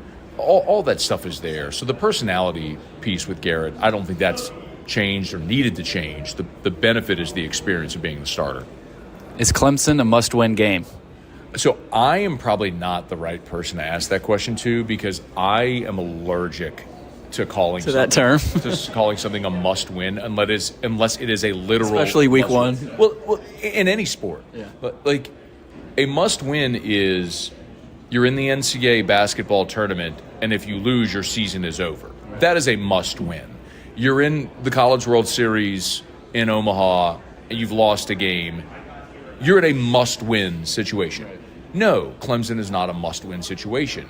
Ohio State won the national championship last year and lost 2 games. They lost the last game of the season at home to a 500 Michigan team and won the national championship. Now, if you lose to Clemson, does it make it more challenging? Absolutely, because then you only have 1 game to play with the rest of the way to get to that sort of 10-2 benchmark and get in the playoffs. But no, it's not a must-win game. It's the first week of the freaking season. Ohio State in 2014 lost a home game to a Virginia Tech team that went 6-6 and won the national championship in the first year of the 14 playoffs. So no week 1 game is a must-win. No. In the context of Brian Kelly's job security, what's a scenario this season where you'll look at it and go, okay, this thing's getting serious? What do you mean getting serious? In terms of, okay, we need to think about a potential change. Not that could, it could happen, okay, will. Ask a more direct question. Like halfway through the season, ask a direct question. Do you think Brian Kelly's fired? See, that's a great question. That is a direct question. And it's okay to ask that question. You don't need to meander, be direct. No, I do not think there's a scenario where Brian Kelly gets fired this year. And it's because LSU's not a poverty program, but they're not wealthy like A&M. There's no scenario where LSU could pay a $75 million buyout like A&M did with Jimbo Fisher. Right. So Brian Kelly's deal was a 10-year deal, $95 million, with 90% of that guaranteed. So if LSU were to fire Brian Kelly after this year, it would be in the neighborhood of $50 million. They're not paying that. No scenario. What would be interesting is if they miss the playoff this year after all of the investment and then regress next year, which I think will happen. Next year, you'll lose Nuss. You'll lose all these mercenary 1-year portal guys. If you miss the playoff this year and then regress next year in 26, that's when I think you start having the conversation like, okay, can you negotiate a buyout? That's where you start looking for the exit strategy. Right. But after 25, I don't see any scenario where he would be fired after this season. All right, last thing. Can this team win a national title this season? Yes. Absolutely. That's what they went and spent all the money in the portal on. You return the leading returning passer in college football. Garrett Nussmeier is the only returning passer through 4,000 yards. Most people don't know that. Did you know that? I didn't know that. He is the leading returning passer in college football. The only LSU quarterback with a better passing season than Nussmeier last year was Joe Burrow in 2019. So you got a dude back. Now, nobody thinks of it because they went on that 3-game losing streak, right? So you lose 4 games, and people are like, "It's what you deserve." Right. You're not in the public consciousness. You got a veteran quarterback. They went ham in the portal. They have the number 1 portal class. They spent more money than anyone in the country to put together a roster to let them go win a championship. They did what Ohio State and Ole Miss did last year. It worked for Ohio State. Didn't work for Ole Miss. So can they? Absolutely. They're capable of beating anybody in their schedule. Will they? Well, a lot of that goes into why we watch college football. See how the 12-game regular season, the playoff draw, how all that will manifest. But absolutely, it's a team that can win the national championship and is built to do it. We'll see what happens, Matt. Thanks for taking the time. My pleasure.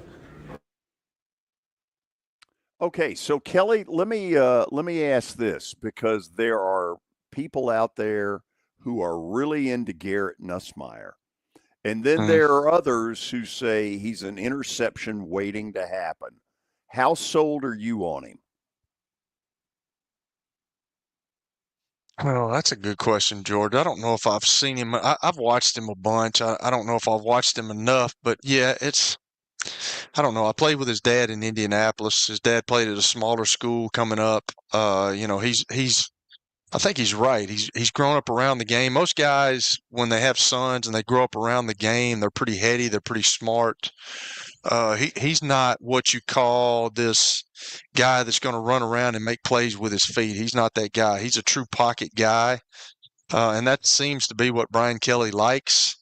I don't know how sold I am on him. I think he's a good quarterback. I really do. I did not know that. I did not know that stat about him. He passed for over 4,000 yards. He's the only returner that had that many yards coming back. So I think the experience helped him a lot. It's another thing that I talked about earlier in the show. Nobody truly knows until the season comes about. And I think that's one of the questions that LSU fans are looking at. Can Garrett Nussmeier get us over the top and get us into a national championship? And I think we will see. And spent a lot of money, like you said, on people coming in. So LSU is hungry for that. They're hungry for another championship. They truly are. Obviously, their last one was Joe Burrow, and he was a different dude because people don't understand what athleticism that Joe Burrow had. Joe Burrow can move himself in the pocket and he can make plays with his feet. Garrett Nussmeier cannot do that. So I'm just not sure. He can make throws, though. He's got a strong arm, George. So just depends on if everything comes about and they mesh together and they can make the playoffs. If you get in the playoffs and you get an opportunity, you get a chance, that's all you ask for. You just want a chance to do that. So, guys, listen to this schedule. So they open at Clemson, and clearly whoever wins that game, now it's really early, but whoever wins that game for a while looks really good on the playoff picture. LSU's schedule includes Florida, at Ole Miss, A&M, at Alabama, at Oklahoma. Can you That's get tough. out of that schedule with 2 losses? That's why I asked. I No, think that's Clemson's a tough. must-win.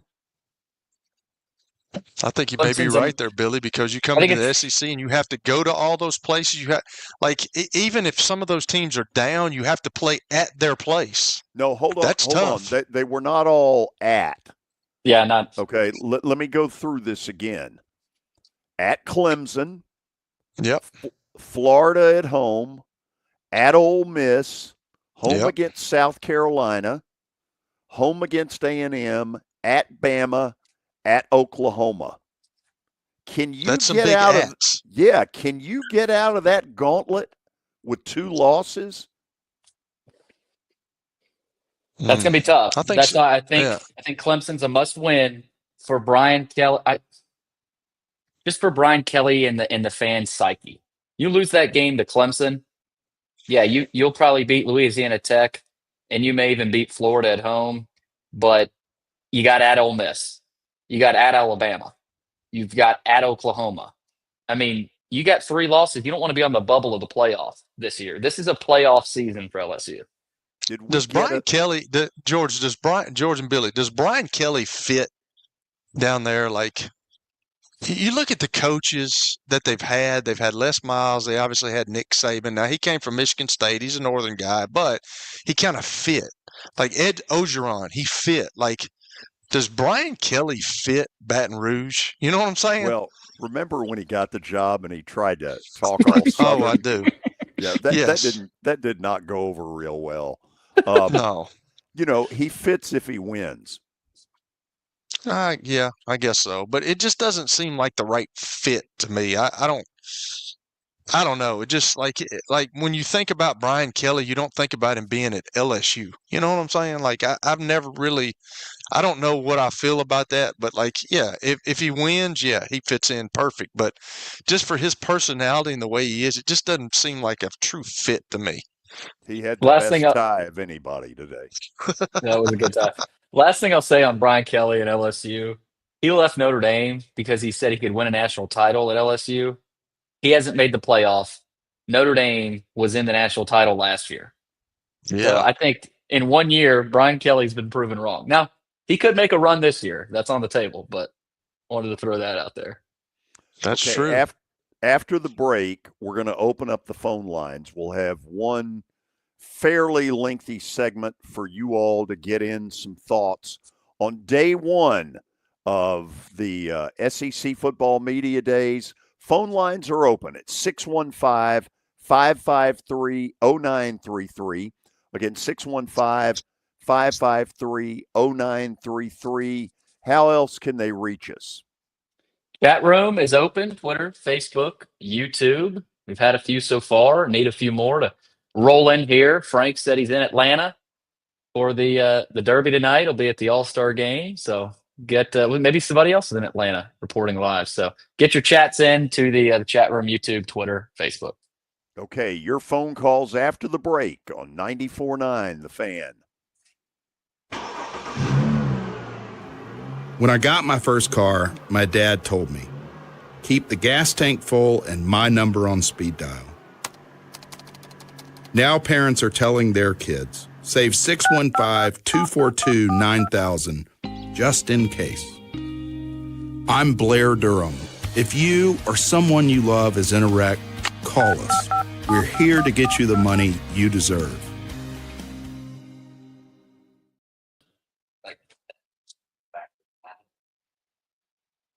It's easy to say good things about the folks at Strike and Spare Family Fun Centers. Number one, I trust them with something that's near and dear to me, the Plaster and Friends Celebrity Bowling Night.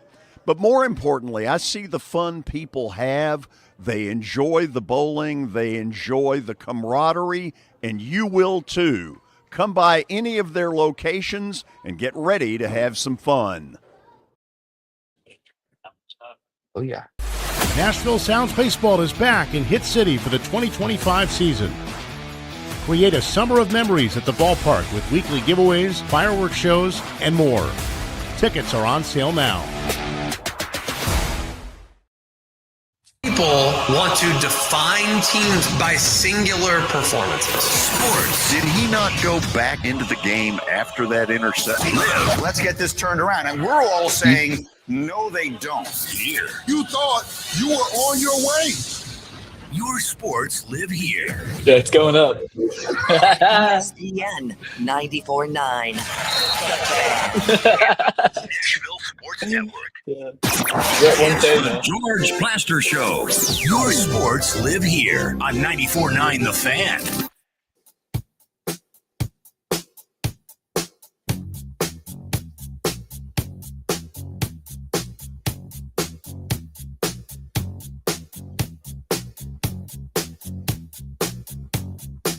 Okay, we welcome all of you back in. Day one of SEC football media days in Atlanta, which is also hosting the All-Star game. Man, I bet there is gridlock traffic-wise down near that stadium and also near the College Football Hall of Fame because they're only separated, I'm going to guess, 2.5 miles, maybe.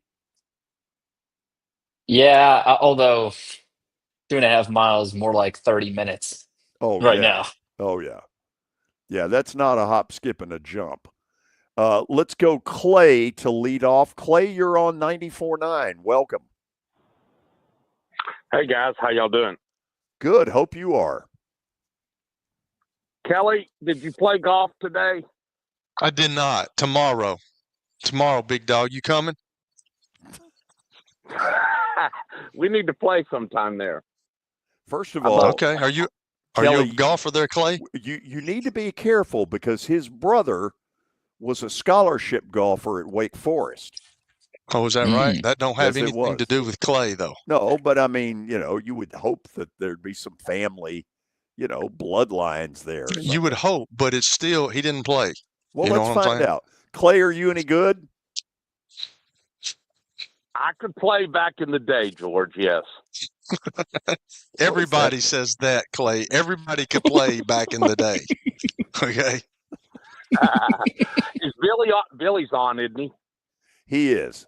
Oh, he's on. Okay. I heard your interview with Clark, and the offensive line I think is going to be really big as far as protecting the air. Because one concern I have is how good are they at the running back position? Obviously we're great at tight end with. I look hopefully for Junior Sherrill to have a big year at wide receiver. So, but running back is kind of a question mark to me, and that's where the blocking of the offensive line I think comes into play. What do you think about that? Yeah, we talked about that. That O-line is probably the most important unit this season. And George, you talked about it. There's so many plays this year where Pavia just had no time, under a second almost. I mean, he'd take the snap and boom, they're right there. And Clark mentioned the sack, the scoop, not scoop and score, but the strip sack against South Carolina that just derailed all momentum. Vandy had a good drive going. That was in the red zone. They were hoping to get some points out of that. Boom, strip sack. Vanderbilt could not protect against certain teams on the edges. And that's the biggest key, Clay, that if they can't protect, Kelly said it, they're not going to win games, enough games. By the way, of the teams I saw a year ago, South Carolina's front four looked stronger than any of them. Yep. Yeah, they had four top 40 players go in the draft. So yeah, that tells I believe it. George, I agree with you. Another concern, and maybe Billy, can chime in on this too. I couldn't tell you, God forbid, let's hope Diego doesn't get hurt. But y'all talked about this. If he does, I'm not even sure I could name. I don't mean to, because I'm a passionate Vanderbilt fan, but I'm not even sure I could name many of the other quarterbacks. So my question would be, maybe Billy would know who would be the backup quarterback. Let's say if Diego did get hurt. I think it'd be Blaze Berlowitz. He was at New Mexico State. He was Pavia's backup a couple of years ago. Knows the offense, is familiar with it. So I'd say him. So yeah, they would be up a creek without Pavia, but I don't think it would be, I don't think it's like throwing Nate Johnson. I know offense to Nate Johnson last year, but George, he was handing it off every time he was in the game. But I think it'll be a little different than that. I think Berlowitz is familiar enough. Where is Nate Johnson? George, I've been listening to the whole show today, so I'm trying to, be a season ticket holder here. So I've listened from start to finish. Great show. You're a good man. Thank you. See ya. Nate Johnson's back at Utah. He said he's going to play receiver. Really? Yeah. No kidding. Wow. Yeah. Really? So the grass was not greener on the other side. Yeah. Let's go to Tony in Nolensville. Tony, welcome into the show. Good afternoon, gentlemen. And for starters, Billy carried the show and carried the anchor Friday with the show. Did a fantastic job. Anchor down. Thank you, Tony. He really did. It was a good show, too. It was pretty lively with some young blood on there, and not calling you other two old by no means, because I'm in your category, George. You know that. But, yeah, it was a good show. Something I want to talk about, two quick things before. Hold on, Tony. Can somebody get me my wheelchair? Go George, ahead. I at least hope you just have a cane, not the wheelchair. Absolutely. Friday night, Cubs and the Yankees. I believe the pitcher that came in for the Cubs out of the bullpen, of course, they were getting beat. His name's Wicks. I believe he was on the take with Bellinger, and he decided to throw batting practice to Cody Bellinger and gave up 2 home runs. Of course, he had 3 for the game. He very possibly, another inch or 2, would have had 4 home runs for the game, 3 of them coming off of Wicks. So I think Wicks took some Moneyball money or payout money and let Bellinger have a tremendous night against his former team. First time anybody had come to bat and hit 3 home runs against their former team. First time they had seen them from one season to the other. I don't know if y'all saw that. Oh, I did see it.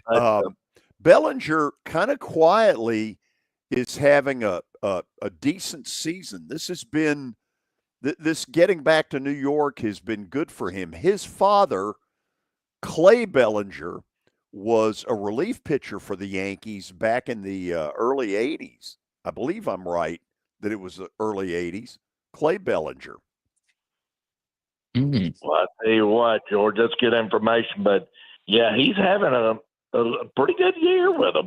He is. And it's better than pretty good. He's having a good year, especially padding the home runs the other night. So, Kelly, I don't know how much of the baseball draft you watched last night, but when you see 17 shortstops drafted out of 42, 43 players, is that telling you they're going generally your shortstops are possibly on a baseball team your most athletic player? Maybe, maybe not. You always want your defense up the middle to be the strongest part on the baseball team. Tony, that's where I played growing up. I was the shortstop, big dog. Oh, well, let us all bow down to you. Don't be a hater, George. and that's why Clay called you Hoss. That's right. Hey, I was the MVP of 8 AAA, baby. Bring it. Were you really? AAA what? Good stuff. AAA Motor Club? AAA 8 what? AAA in the district. In the district I was in, I was most valuable player, big dog. Okay, well, congratulations. There you go. That's right. But 17 shortstops, George. They, that was really unbelievable, and I don't. A lot of those will not be shortstops 5, 6, 7 years from now. Some will be outfielders or probably second basemen. But I thought that was pretty amazing. So the Braves are one of the teams catching it because everybody thought they were going to take the pitcher from Arkansas. Yeah, I thought they should have too. Yeah, and that one surprised everybody. In a related note, Jesse Chavez pitched yesterday. He's 106. Wow.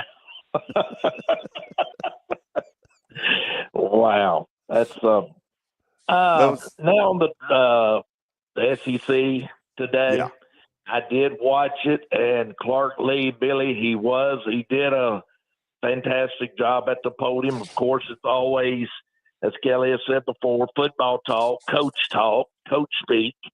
And, they're not going to reveal much of anything, but he did talk about, the groundwork and coming to Vanderbilt and what they expect, the culture.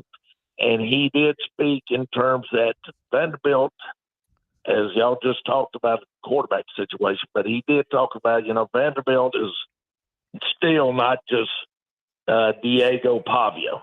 Vanderbilt's got a lot more to work with this year, and they do have some stuff. There was some questions. I think a lot of people are starting to take notice to Sowers. He's starting to get a lot of recognition.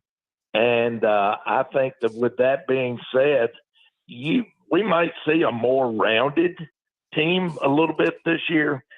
Like we all just said, Pavia's got to be protected.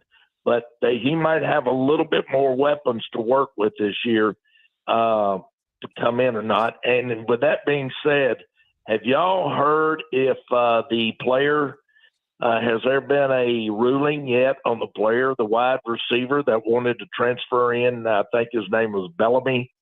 Has there been a ruling on that? So I'm going to let y'all talk about it, guys. And I just want to say good show today. And Billy really did a good job on Friday. Talk to you. See ya. Okay, thank you. There is not a ruling yet on, I think his name is Connor, maybe. I forget his first name. Bellamy's a New Mexico State receiver who played with Pavia a couple of years ago. There is not a ruling on him yet. So we'll have to stay tuned for that. So do they have like a patch at New Mexico State with a little V on it? I don't know. They got another running back who was one of Pavia's running backs at New Mexico State a couple years ago.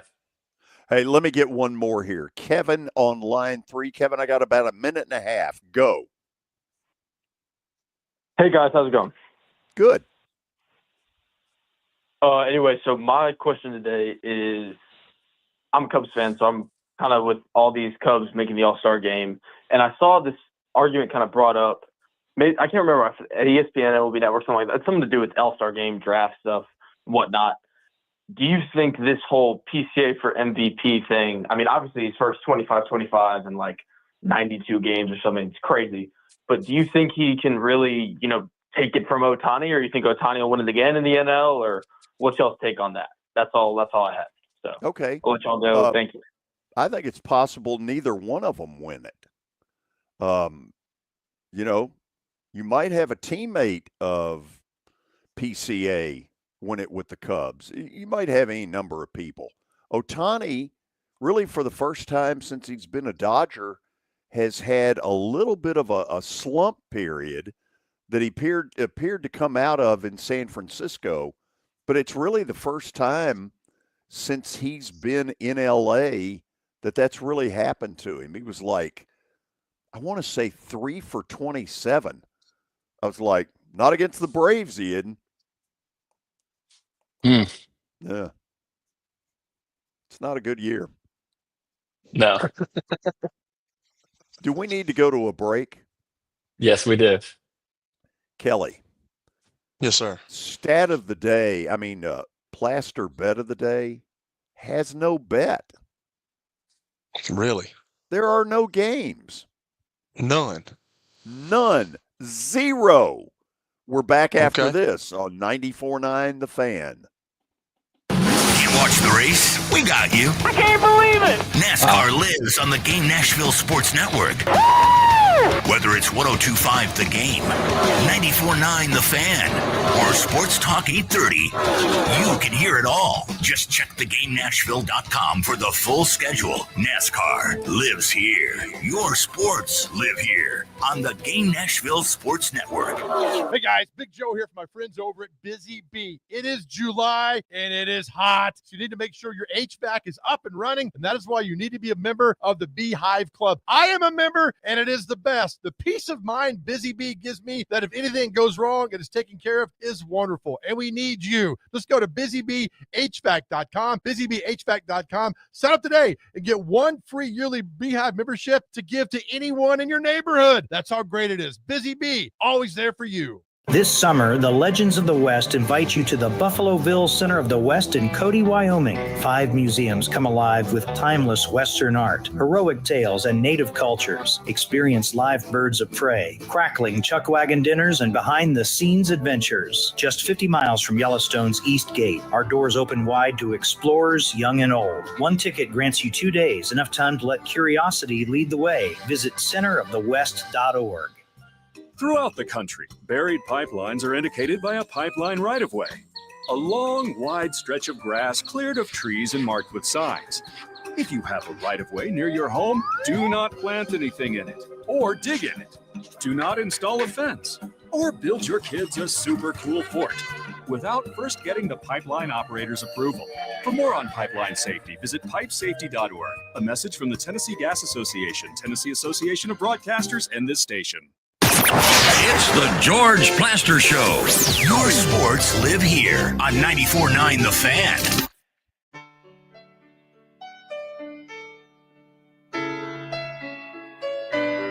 Final segment on a Monday. What we're doing is reacting today. You got to win with the Red Sox. And I picked Yannick Sinner to beat Carlos Alcaraz. How about that? So was that an official play? What exactly is that? That was an added bonus play in the bet of the day. Really? So Yes. you just want for the rest of the year to be 1-0? Yes. Wow.